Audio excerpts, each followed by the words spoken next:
आगे अब बात करते हैं चौथे स्टेप की, जो है स्पेशलाइज्ड नॉलेज। इसे हम समझने की कोशिश करते हैं इस इंसिडेंट से। तो हेनरी फोर्ड का नाम तो आपने सुना ही होगा।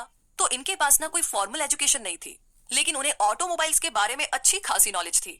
तो हुआ यूं कि वर्ल्ड वॉर के दिनों में उन्होंने शिकागो न्यूज़पेपर पर मानहानि का दावा किया था, क्योंकि अखबार ने उन्हें इग्नोरेंट पैसिफिस्ट यानी कि उदासीन शांतिवादी करार दिया था। अदालत में ट्रायल के दौरान उनसे हजारों सवाल पूछे गए। वकील ये साबित करना चाहता था कि हेनरी वाकई में इग्नोरेंट है। अदालत में उनके ऊट पटांग सवालों से फोर्ड परेशान हो गए थे।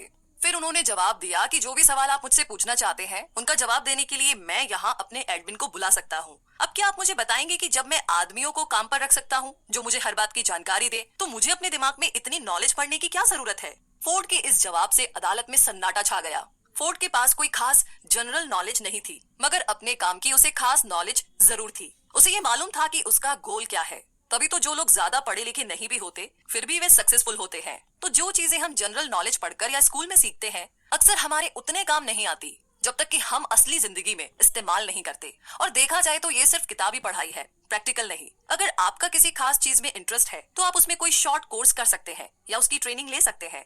इस तरह से आप उस चीज के बारे में पूरी नॉलेज अच्छी तरह से हासिल कर सकते हैं, जो कि आगे चलकर आपके बिजनेस में काम आ सकती है। और वैसे भी सीखना केवल स्कूल तक ही नहीं होता, आप जिंदगी में किसी भी उम्र में कुछ भी सीख सकते हैं। चाहे आप फैमिली वाले हो या फुल टाइम जॉब कर रहे हो, अपने हुनर को सीखने के लिए वक्त तो निकाल ही सकते हैं।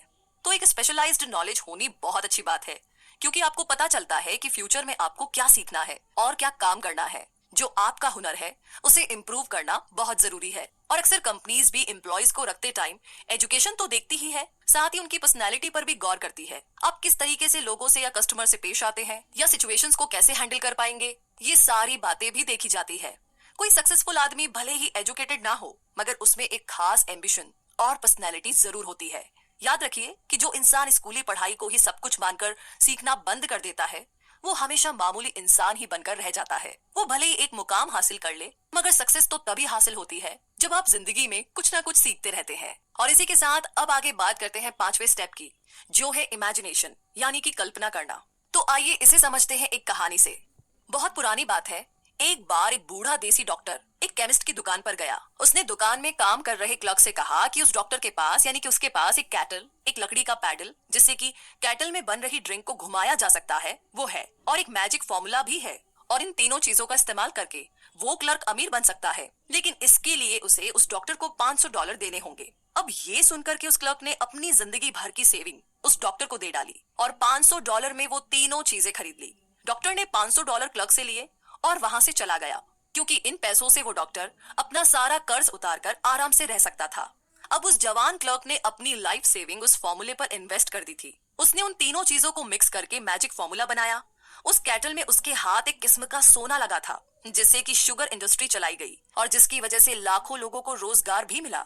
इसने साउथ के एक छोटे से शहर को बिजनेस कैपिटल बना डाला। इस तरीके से वो पुरानी कैटल सारी दुनिया के काम आई। आप जानते हैं उस कैटल में क्या मिक्सचर बना था? उसका नाम था कोका कोला। जी हाँ, उस मिक्सचर से जो चीज बनी वो कोका कोला थी। और जिसने ये मिक्सचर बनाया उस क्लर्क का नाम था असा कैंडलर। लेकिन कोका कोला की सफलता का सीक्रेट वो तीन चीजों का मिक्सचर नहीं था, वो थी असा कैलेंडर की इमेजिनेशन। जी हाँ, आप बिल्कुल ठीक सुन रहे हैं। हमारी चाहतों को पूरा करने के लिए इमेजिनेशन की जरूरत पड़ती है। हमें कल्पना करनी होती है ताकि वो हकीकत बन पाए। जो चीज आपको सफल होने से रोक रही है वो सिर्फ आपकी अपनी सोच। आप सोच बदलिए, अपनी इमेजिनेशन को इस्तेमाल कीजिए और फिर देखिए कमाल। कोका कोला भी एक आइडिया पर चला। आज जो जितनी भी चीजें हम अपने आसपास देखते हैं, जैसे कि गैजेट्स या सोशल मीडिया, इन सब के पीछे एक आइडिया ही है। हम में से बहुत से लोग जिंदगी भर एक ब्रेक का इंतजार करते रहते हैं, लेकिन सफलता एक दिन में नहीं मिल जाती। आपका आइडिया ऐसा होना चाहिए जो कि हर तरह के क्रिटिक्स को झेल सके। इसमें आपको हार, निराशा और डिस्करेजमेंट भी मिल सकती है। तो इन सब बातों के लिए तैयार रहे। अपने आइडिया को अपना जुनून बना लीजिए, बिना रुके लगातार इस पर काम करें, इसे असलियत का जामा पहनाए। तभी आपका आइडिया इतना दमदार बन पाएगा कि हर तरह के चैलेंज को वो झेल पाए।